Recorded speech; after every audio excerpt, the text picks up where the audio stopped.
Welcome to the English class.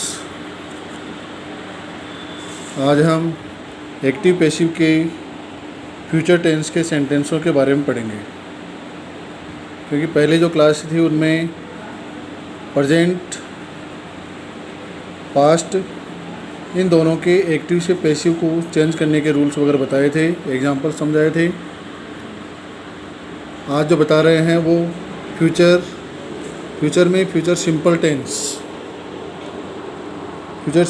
के बारे में पहले बता रहे हैं। फ्यूचर सिंपल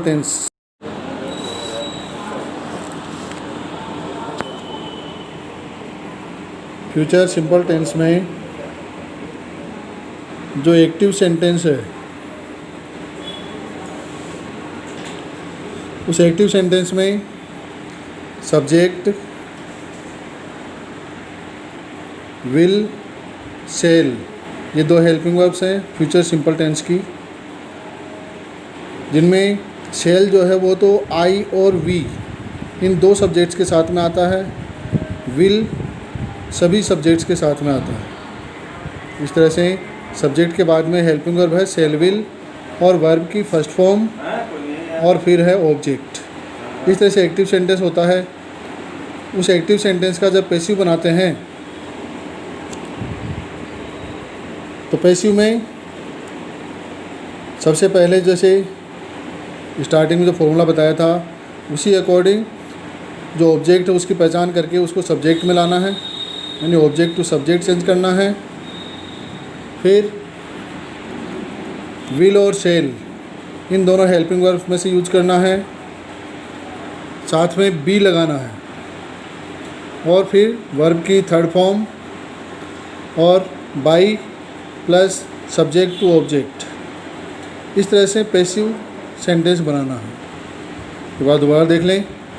पैसिव जब बनाएंगे तो उसमें सबसे पहले फ्यूचर सिंपल का पैसिव ऑब्जेक्ट टू सब्जेक्ट बनाना है, हेल्पिंग वर्ब लगानी है विल और सेल, बी जोड़ना है, वर्ब की थर्ड फॉर्म लगानी है, बाई, और फिर लास्ट में सब्जेक्ट टू ऑब्जेक्ट लगाना है।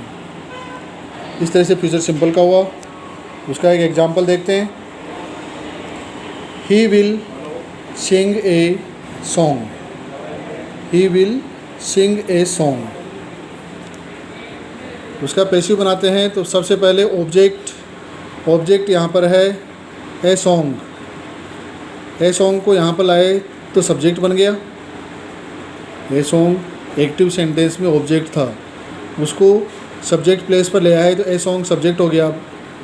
उसके साथ में हेल्पिंग वर्ब ऐड की है अपने विल, ए सॉन्ग विल, और पैसिव बनाते हैं तो उसके साथ में बी लगाना है।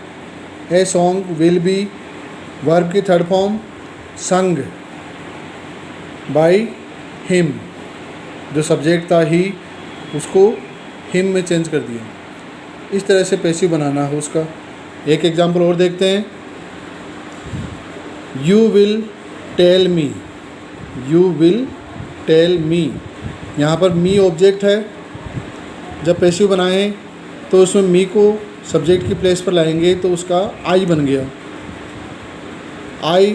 आई के साथ में सेल यूज किया, आई सेल। पैसिव बनाते समय बी लगाया तो आई सेल बी।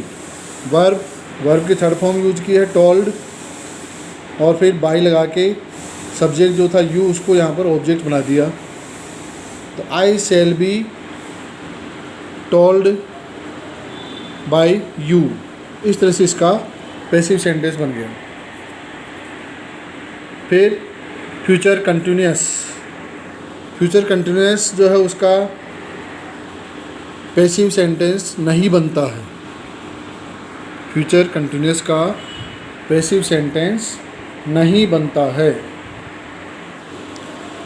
फिर भी एक बार उसका फॉर्मूला देखते हैं। एक्टिव सेंटेंस जो होता है उसमें सब्जेक्ट होता है, विल सेल होता है, और फिर बी वर्ब की फर्स्ट फॉर्म में आईएनजी लगा हुआ होता है और ऑब्जेक्ट होता है। फिर इसका जब पैसिव बनाते हैं तो पैसिव इसका नहीं बनता है। उसके बाद में देखते हैं फ्यूचर परफेक्ट टेंस का एक्टिव सेंटेंस। एक्टिव के अंदर सब्जेक्ट, विल सेल आता है, क्योंकि विल सेल पूरे फ्यूचर टेंस के अंदर यही हेल्पिंग वर्ब है।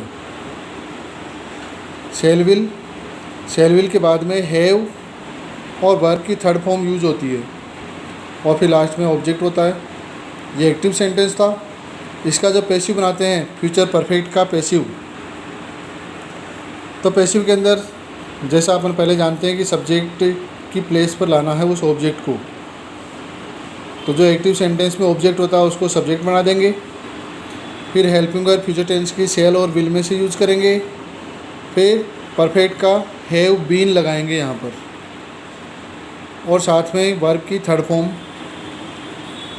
फिर बाद में बाई लगा के सब्जेक्ट से ऑब्जेक्ट यहाँ चेंज करेंगे।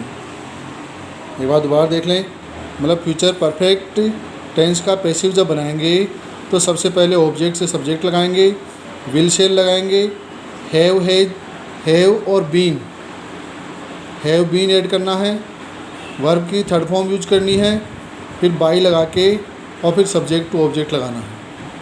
एग्जाम्पल देखते हैं। Ram will have taught English. Ram will have taught English. यहाँ पर इंग्लिश इसका ऑब्जेक्ट हो गया। पैसिव जब बना रहे हैं तो पैसिव में सबसे पहले ऑब्जेक्ट को यहाँ लाए English. English will have been, English will have been taught by Ram. English will have been taught by Ram. इस तरह से सेंटेंस चेंज हो गया। फ्यूचर परफेक्ट कंटिन्यूस टेंस, उसका भी पैसिव चेंज नहीं होता है। इस तरह से आज अपन ने फ्यूचर टेंस के